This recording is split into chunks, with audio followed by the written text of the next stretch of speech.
যে অপতথ্যকে তো আমাদের রোধ করতে হবে, কিন্তু অপতথ্যকে রোধ করতে গিয়ে আমরা তথ্যের অবাধ প্রবাহ বা মত প্রকাশের স্বাধীনতা বা গণমাধ্যমের স্বাধীনতার যে স্পেস, সেইখানে আমরা কোনোভাবে ওভারস্টেপিং করতে চাই না। তো এই যে ফাইন ব্যালেন্স করাটা খুব জরুরি, যে মত প্রকাশের স্বাধীনতা, গণতন্ত্রের স্বার্থে মুক্ত বুদ্ধি চর্চা এবং গণমাধ্যমের স্বাধীনতার স্পেসকে ইনট্যাক্ট রেখে কিভাবে আমরা অপতথ্যকে রোধ করতে পারি।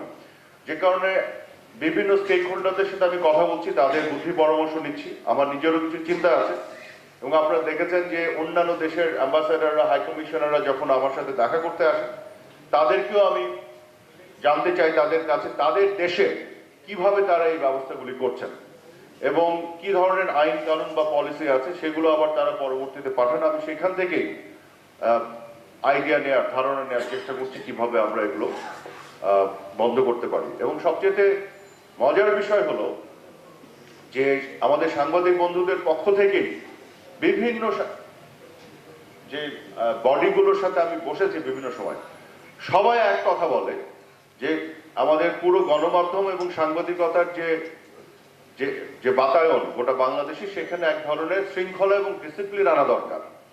সাংবাদিকতার মধ্যে যারা পেশাদারিত্বের বাইরে যে অপসাংবাদিকতার চেষ্টা করেন, আসল সাংবাদিকতাকে তারা সবচেয়ে বেশি ক্ষতিগ্রস্ত করেন। এই বিষয়টি আপনাদের পক্ষ থেকেই কিন্তু আমার কাছে আসে। কাজে আমি মনে করি এখানেও এক ধরনের ডিসিপ্লিন আনা, একটা শৃঙ্খলা আনার জন্য আপনাদের সাথে পরামর্শ করে মিলে ঝুলে আমরা কিভাবে সেই কাজগুলো করতে চাই, আমরা সেদিকে এগিয়ে যেতে চাই, সামনের দিকে। আর মোদ্দা কথা হলো যে মুক্তিযুদ্ধের চেতনার অংশ গণতন্ত্র, মানবাধিকার, মুক্ত বুদ্ধির চর্চা, মুক্ত গণমাধ্যম এবং একই সাথে মত প্রকাশের স্বাধীনতা, এই সব কিছু আমাদের স্বাধীনতার চেতনার অংশ। এবং বঙ্গবন্ধু কন্যার নেতৃত্বে মাননীয় প্রধানমন্ত্রী শেখ হাসিনার সরকার এই সব কিছুকে নিশ্চিত করতে চায়, সুরক্ষা দিতে চায়। কিন্তু এই সমাজে আপনারা জানেন একটি অপশক্তি আছে যারা এখনো বাংলাদেশকে, এদেশের স্বাধীনতাকে মেনে নিতে পারেনি এবং তারা বাংলাদেশের সংজ্ঞা বদলে দিতে চায়। আমরা যে সংজ্ঞা তৈরি করেছিলাম ৭১-এ যুদ্ধ করে, মুক্তিযুদ্ধের মাধ্যমে ৩০ লক্ষ শহীদের ত্যাগ, জীবনদান এবং লক্ষ লক্ষ নারীর সংগ্রাম এবং তাদের ত্যাগের বিনিময়ে যে আমরা স্বাধীন করে যে সংজ্ঞা তৈরি করেছিলাম, একটি অসাম্প্রদায়িক গণতান্ত্রিক মূল্যবোধের একটি দেশ সমাজ, তার বিপরীতে তারা একটি অন্ধকারের সমাজ তৈরি করতে চায়, একটি জঙ্গিবাদ মৌলবাদের সমাজ তৈরি করতে চায়।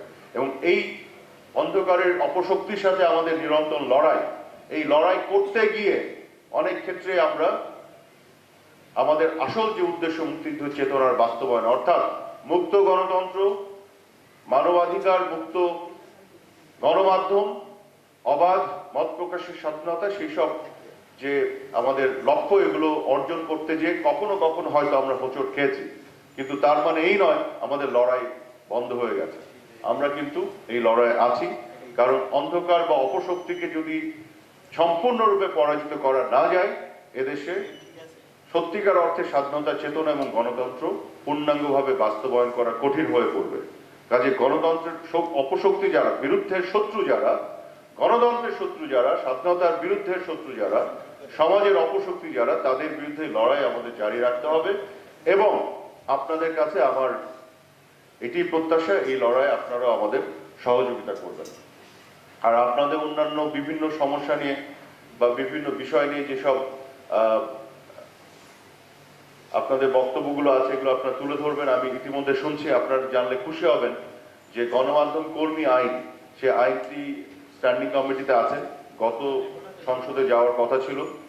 যেহেতু সংসদের মেয়াদ শেষ হয়ে গেছে, নতুন সরকার, সেই গণমাধ্যম কর্মী আইন, এটিকে আমি আবার যে পর্যায়ে আছে, এখানে আরো অন্যান্য অনেকেই বক্তব্য তাদের আছে যে এটিকে একটু ফাইন টিউন করার, যে কারণে আমি মন্ত্রণালয়কে নির্দেশনা দিয়েছি যতগুলো সংগঠন আছে সাংবাদিকদের, আমাদের সাংবাদিক বন্ধুদের, সকল সংগঠন থেকে 2 জন করে প্রতিনিধি পাঠাতে এবং তাদেরকে নিয়ে একটি সেল তৈরি করা এবং তার আলাপ আলোচনার ভিত্তিতে তাদের বক্তব্যগুলো দেওয়ার পরে আমরা এটাকে ফাইনালাইজ করব।